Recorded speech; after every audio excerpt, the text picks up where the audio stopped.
Global celebration. Princess Leonor and Prince Christian's wedding mesmerizes millions. Approximately. A royal wedding. Two nations watching. But no one expected this.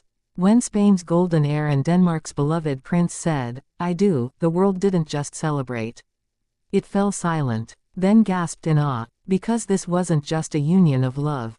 It was a moment that rewrote royal history. The bells of Copenhagen rang out under a pale Nordic sky. Crowds gathered, faces lit with anticipation, flags of two nations fluttering side by side, red and white, red and yellow. It was a sight no one thought they'd ever see. The heir to the Spanish throne, Princess Leonor de Bourbon-Ortiz, stepping out of her carriage in a gown that shimmered like moonlight. And beside her soon-to-be husband, Prince Christian of Denmark, the boy who grew up under the shadow of one of Europe's most respected royal families, stood tall, nervous, and impossibly composed. The cameras flashed, but the world stood still. Two young royals, both raised under centuries of tradition, were about to do what few ever dared. Marry not for politics, not for alliance, but for love. Their story began years earlier, away from headlines and scrutiny. It wasn't born of treaties or diplomatic dinners, but of friendship.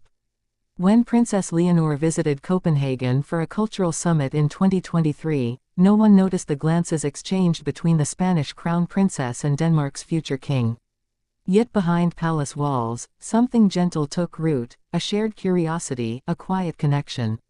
Letters followed, then visits, discreetly arranged under the guise of cultural exchanges. It was innocent at first. But soon, the world's two most photographed teenagers realized they had found in each other what they'd been missing in their royal lives: normalcy. She admired his calm strength, he adored her fiery independence. And when they reunited months later in Madrid for Queen Letitia's cultural initiative, the spark was undeniable.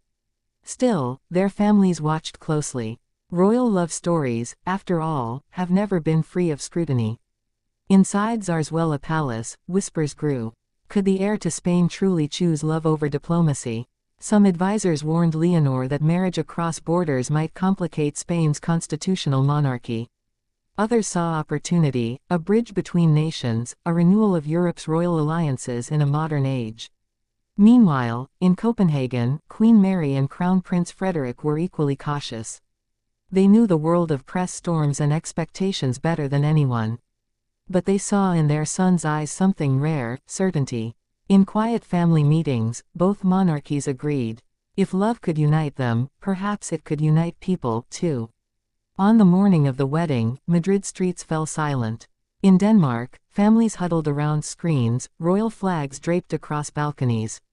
The royal chapel in Copenhagen gleamed with gold and candlelight. Foreign dignitaries, European royals, world leaders, all gathered under the same roof. And then, the doors opened. Princess Leonor appeared in a gown designed by Spanish couturier Lorenzo Caprile, timeless, elegant, embroidered with motifs of Danish roses and Spanish olive branches. It was more than fashion. It was symbolism, peace between heritage and destiny. Her veil, light as sea mist, trailed behind her as she walked the aisle lined with lilies, Denmark's national flower. Prince Christian, in a custom Danish naval uniform, stood waiting, his eyes locked on hers. He didn't move, didn't blink. And when she reached him, the world saw something pure, the kind of look that can't be scripted. The ceremony was a blend of two worlds, Spanish solemnity and Danish grace.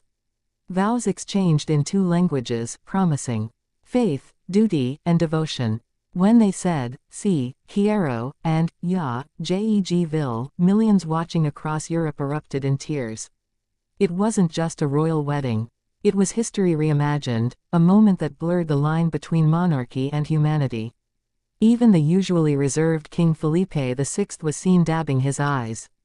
Queen Letizia held Queen Mary's hand, a silent acknowledgement of everything it took to reach that altar. Outside, church bells pealed across Europe, from Madrid to Copenhagen, even echoing from cathedrals in London and Paris. Within hours, social media exploded. Clips of Leonor's entrance trended worldwide. News anchors in the UK called it the most elegant royal event since William and Kate.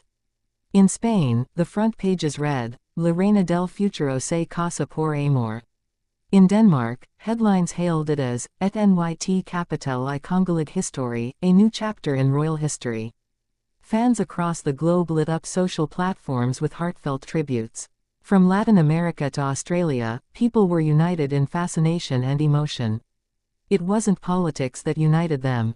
It was love, visible, undeniable, and shared across borders. The wedding banquet was something the world had never seen before. Held in the historic Christiansborg Palace, tables glittered with Spanish crystal and Danish silver. Each dish told a story, Iberian seafood paired with Nordic herbs, symbolizing the union of two cultures. And when the couple took the dance floor for their first waltz, a hush fell over the hall. Leonor, radiant, smiled softly. Christian whispered something, a private joke perhaps, and they both laughed. For a fleeting moment, centuries of formality melted away. They weren't monarchs or symbols.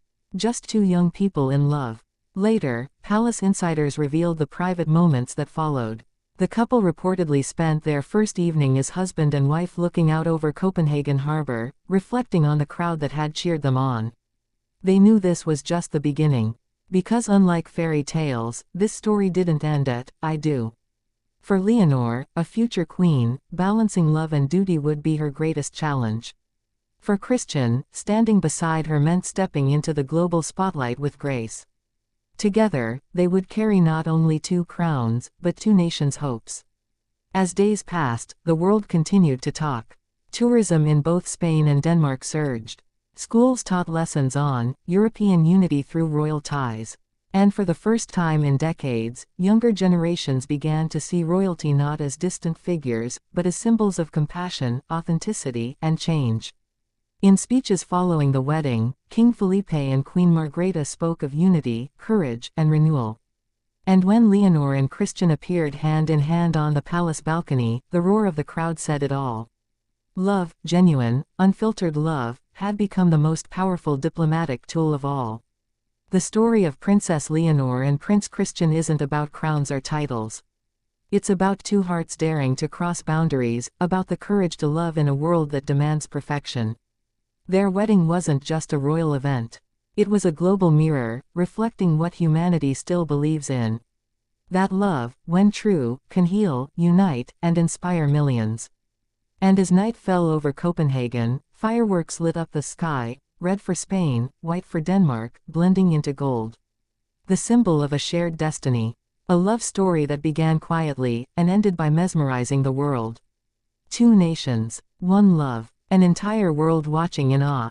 Princess Leonor and Prince Christian didn't just marry.